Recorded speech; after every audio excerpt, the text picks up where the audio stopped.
What's going on, ladies and gentlemen? I would like to welcome you all to another edition of Wayne's Perspective, where we operate in discipline, decency, integrity, and respect. And I'm coming through with another video just for you. Before I get started, I hope everyone is doing okay out there, taking every day one day at a time, living life the best way you know how. As for me, y'all know how I do. I'm doing pretty good over here. Can't complain too much. I'm also taking every day one day at a time, living life the best way I know how as well. Before I get started with today's reaction video, I just want to give everyone an update regarding my whereabouts and where I've been since I did my last video about 2 months ago. I want to say that was the first or second week of January. Like I said, everything is going fine work-wise. It's business as usual. Academically, I'm proud of my achievements and my success. And speaking of that, as I record this, which is March 22nd, 2026, on the 24th, which is this upcoming Tuesday, I'll be participating in a certificate ceremony at Virginia Union University, also known as VUU. For the first time since my tenure there, I made the Dean's List, which was for the fall 2025 semester. So I'm real proud of that. And like I said, those who've been following me, you know that I am attending VUU to get my master's degree in political science and government. And from there, I'm going to run for office, getting my first campaign started in the Virginia House of Delegates. I told everyone about that, but I don't want to go off on topic on this one. I just wanted to share that bit of good news. Also, going back to last month, February 2026, let me tell y'all something. That was quite the interesting month. The week before Valentine's Day, I got sick. The week of Valentine's Day, I got sick. I mean, nothing serious, nothing where I had to go to the doctor or anything like that or the hospital. Just got sick on back-to-back weeks, and I'm doing pretty good.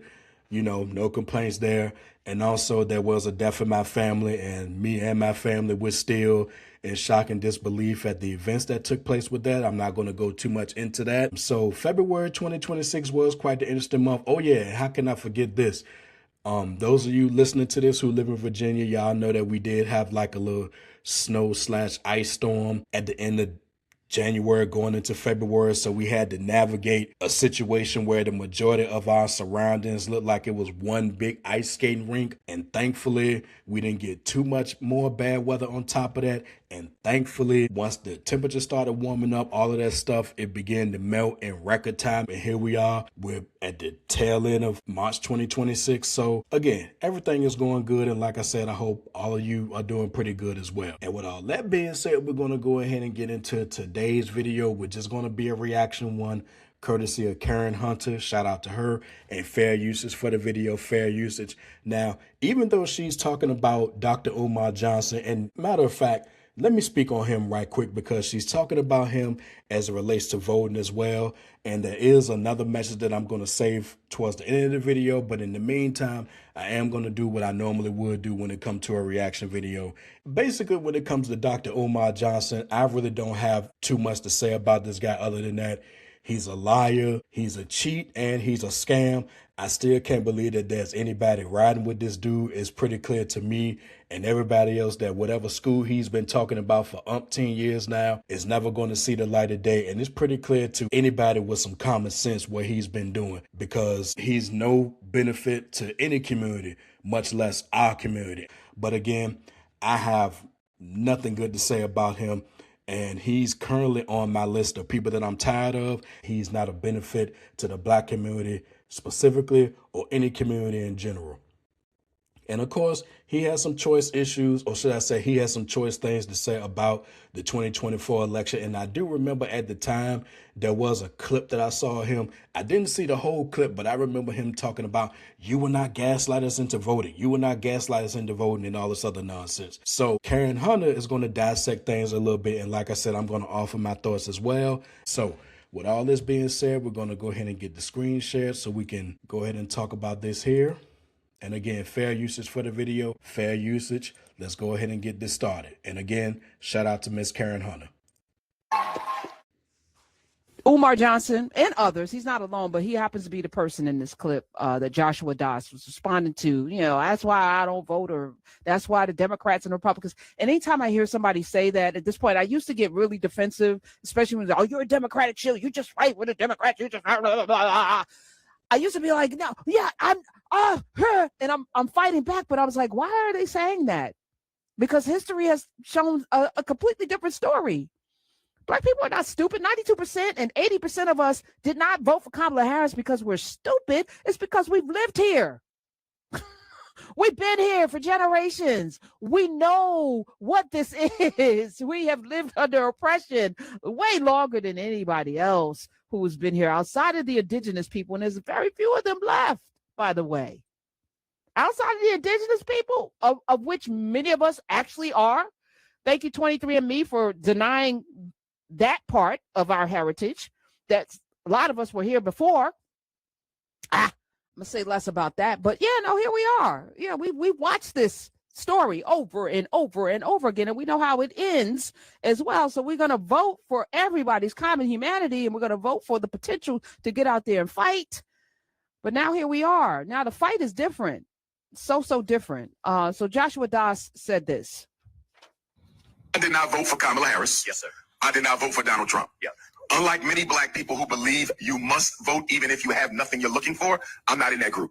I had an economics professor in college. I would always talk about how to abandon emotion whenever you're in a financial or economic negotiation and how to dominate that negotiation.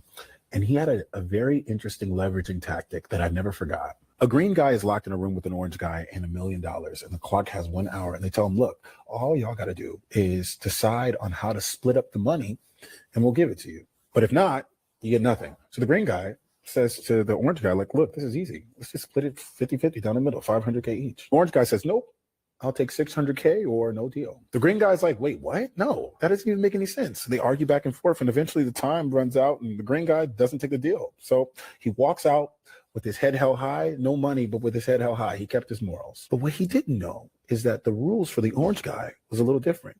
The rules for the orange guy was if there's no deal made between you two, you get to leave with 500K. So for the orange guy, there was no reason for him to accept a deal that did not give him more than 500K. This concept is called BATNA, best alternative to a negotiated agreement, and it teaches us the most important rule in negotiations. A deal only makes sense if it's better than what you would get with no deal. Even if a deal feels unfair, if it's better than your BATNA, you take it. So what did we learn?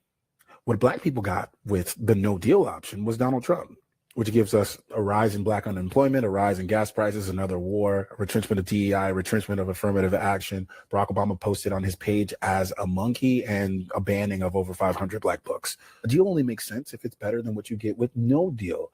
This also teaches us something else about negotiating.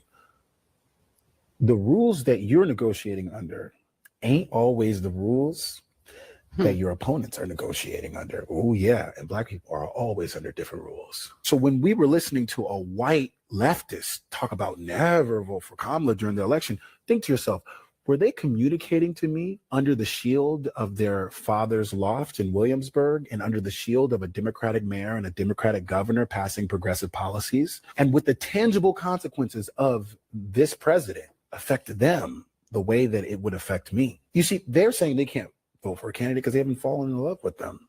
But our ancestors knew something very important.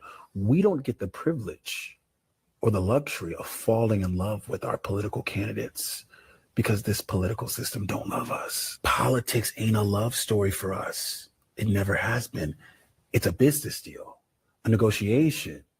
And we have to win each negotiation because when we lose, we don't have safety nets. Wow, those were some very interesting points right there. I do want to make some additional points before I let the video continue. The first one goes back to Dr. Umar Johnson. And yes, I know I said I don't have too much to say about this guy, but I'm going to say some things here. He's one of those cats that believes that you can get most things done without some form of involvement from government. And that's just not the case, because you want to open up a school or something like that. You got to have certain type of licenses and accreditations and all of that. And without it, a school cannot function. You would think a guy like him would know that, but apparently do for self. He's one of them cats. So you know who you're dealing with. That's point one. Point two, I'm going right back to 2024 once again when it comes to this voting thing. Like the guy said towards the end, politics is not a love story. It never has been a love story. It never will be a love story. And I don't know where this notion came from that we have to like every single thing that a candidate stands for. you know, and I heard it a lot in 2024. It's almost like when it comes to the Democrats, the Democratic candidate has to be perfect. Now, I will say this about the Republican Party, and I give them credit for this, and I might repeat this later. When it comes to their nominee, they stick by their nominee no matter how toxic he is. When it comes to the Democrats, it's always something. And I said this before.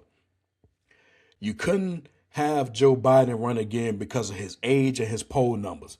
You can't have Kamala run because she's an extension of the Biden administration. There was no primary or whatever the case. You can't have Jasmine Crockett run because she's quote unquote too ghetto. You can't have Joe Manchin run because he's in big with the fossil fuel companies. You can't have Cory Booker run because he wouldn't galvanize the people. You can't have this person. You can't have this person. You can't have that person. It's almost like, well, damn, do you want a Democratic nominee or not? And it's almost like people are never satisfied. And again, where did this notion comes from that the Democratic candidate, not all candidates, but the Democratic candidate specifically, has to be perfect, has to align with 100% of everything that you believe in and stand for. And if one box is not checked, that's it. You're not going to vote. When did we become so selfish? And believe me, keep that word selfish in mind, because I'm going to make a lot of other points towards the end. But in the meantime, we're going to go ahead and let this video progress. But like I said, this person can't run, that person can't run. You know, this person don't meet this, that person don't meet that. When is it ever going to end? Oh, I love this guy. I wish we could clone him and what's that, the dandelion, when you blow and you make a wish, but what you're really doing is spreading the seeds of the weed. I wish that Joshua Das, that we can blow on him and spread his goodness. Oh my goodness. He is, yes, he articulated that better than I ever could. And I was sitting there listening to him say that, yes, when you hear somebody open their mouths, no matter how strongly they, and how charismatically they're able to throw them words together, and it hits you somewhere and it makes you feel like, yeah, he's right. Both of them are the Democrats and the Republicans. They're both the same. It feels, because in my circumstance, no matter whether it's a Democrat or Republican, nothing changes until you ask the question, what have you done to change anything? Not voting. And usually people, I didn't vote for either person. Yeah. You're displaying a level of civic ignorance that you should be embarrassed about. That is true. And I like that term right there, civil ignorance. Right on, Karen. I'd rather, for your own sake, to keep that to yourself, because you look really, really civically ignorant.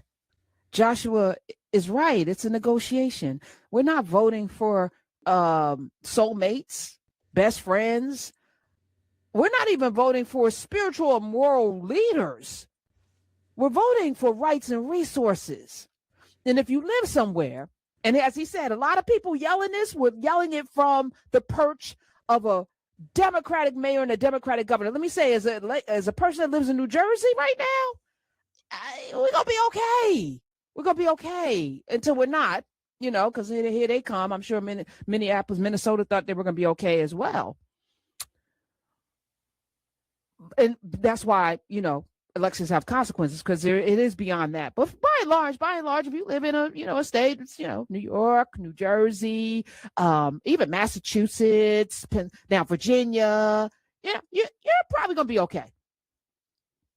And at least California, you can make some moves. Y'all can get together, New York, New Jersey, Connecticut, and come together and do it. Maryland, you have people who are going to fight for you. But most of us don't live in these wonderful, amazing enclaves, these gated states and communities of gatedness. Most of us live in the South among hillbillies who are ignorant and racist, knuckle-dragging Neanderthals who will vote themselves into extinction so that you don't get anything. That's what you're up against. Exactly. That's a good point right there. What she's basically saying is people will vote against their own economic interests or interests overall just to make sure you have little to nothing. So yeah, when you decide in Texas, Mississippi, Alabama, Louisiana, especially Texas, because even though there was a record turnout, it still wasn't enough. Arkansas, we just talked with Dr. Chris Jones this week, 20 to 25% turnout, and it was a bonanza for him. 25% turned out to vote, and he got more votes than ever before. How? And you're the ones that need it the most. You're the ones that are not having good health care and good health outcomes and poor schools, and you're last in every category. So it is a luxury for somebody, even a Dr. Umar Johnson, who's going to be okay to say, I didn't vote for anybody. But you lead people. And when you say things, people hang on your words, and they're looking for that. Their itchy little ears are looking for that confirmation in their spirit because they don't know enough. So they're listening to you.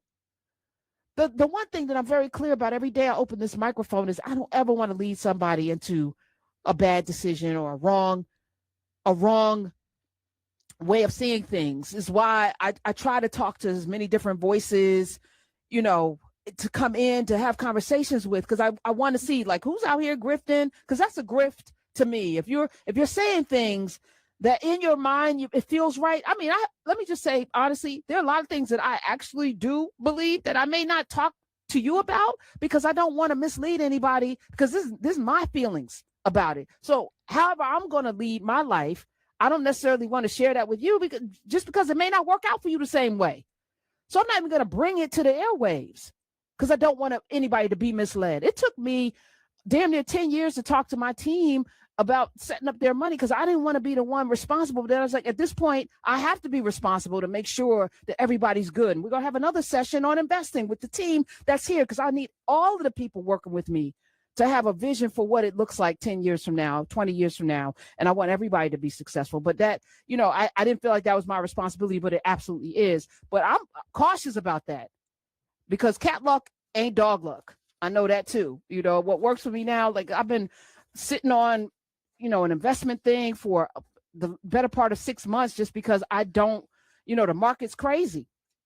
And I don't want to, somebody get in the market. We had Terry Gioma on a couple of weeks ago, and it's like the market drops. You just put $1,000 in, it's now $500. You looking at me like I'm crazy. It's my, I listened to you, and now I'm half, I was like, even though I know that if you stay in it for the next 10 years, it's going to be okay. But some people don't have 10 years. So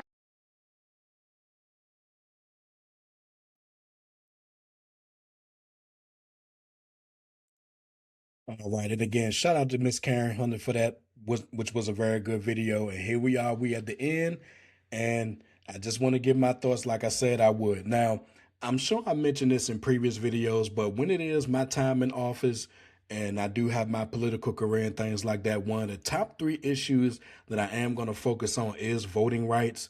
I really do take that seriously, and I'm real passionate about that, because our ancestors and the people that came before us did not fight and die for nothing. They did not fight and die for us to stay at home, withhold our vote, and all of that stuff. I'm really passionate when it comes to voting rights. So that is going to be one of my top priorities when I am in office. Next up, I know that the elections have consequences line has become cliche, but it's no longer a cliche in my book, because if 2024 taught us anything, it is that elections do have consequences. And as I record this, we're seeing it in real time. And here's where I want to go into my additional points, because I have 4 things that I want to hit on. But before I get to that, I want to make another point. I've been making a lot of points in this video, as y'all can hear. There's a lot of issues I have with our country right now, a lot. But the one thing that really gets under my skin more than anything else is how selfish of a society we have become. Now, don't get me wrong, has that always been the case with the United States in some form? Yes, but I think it really ratcheted up during the 2024 campaign, because don't get me wrong, looking out for oneself and looking out for your family, I understand that.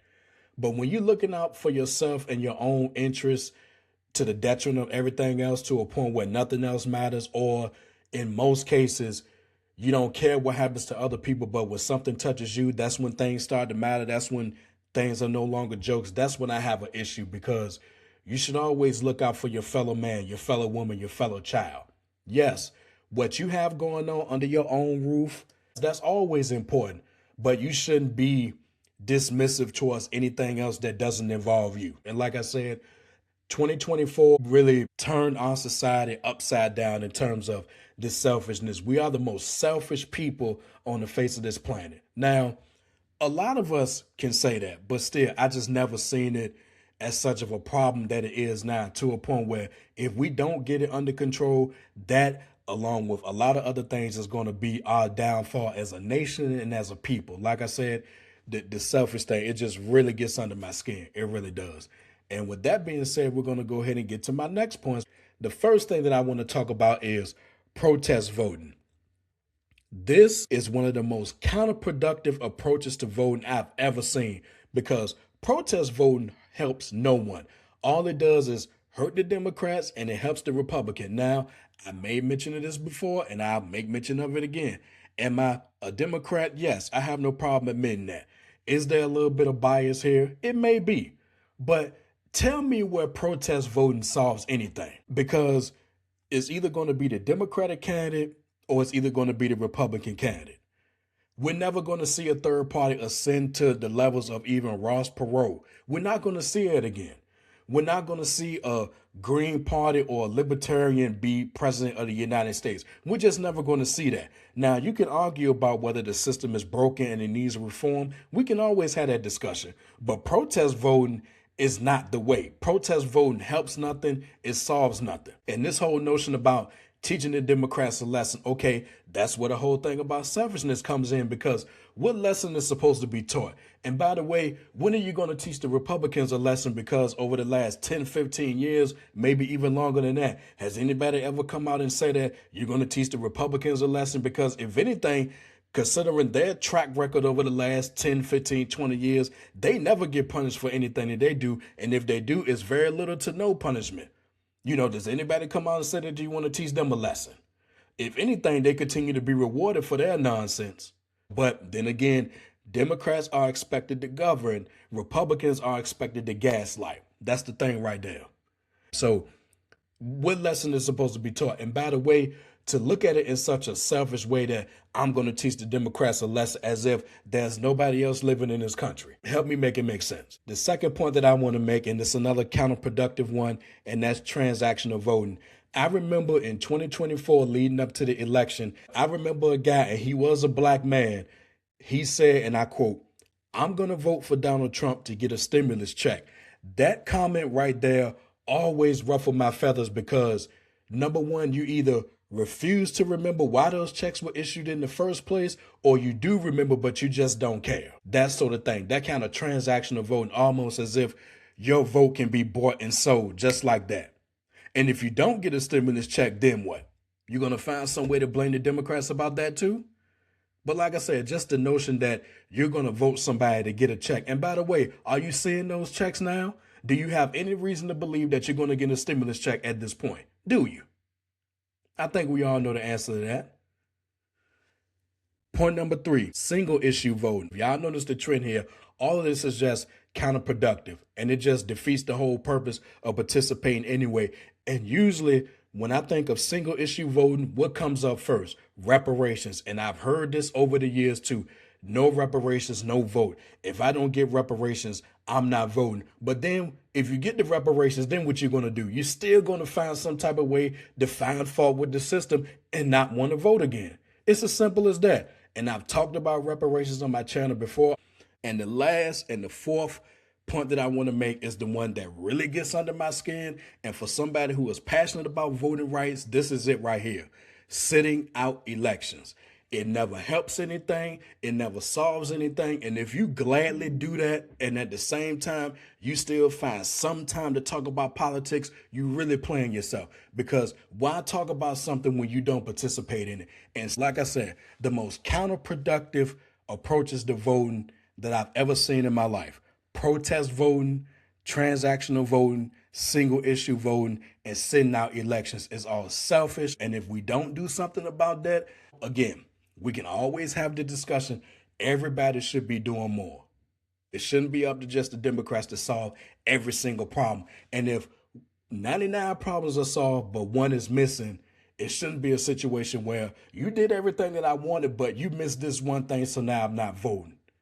It shouldn't be like that. It shouldn't be a popularity contest either. Granted, you do want your president to have some level of professionalism and some level of class while holding that office. You just don't want to vote for any single person. But again, we should not have this selfish, counterproductive approach to voting, because overall, it helps nothing. It solves nothing. And if we don't get ahead of that, then I shudder to think what future elections are going to be in this country. And on that note, y'all, we're at the end of this video. If you like what you heard and you're ready to become part of Team Discipline, go ahead and hit that like button and drop some comments if you feel in the content, and definitely let me know your thoughts on this one.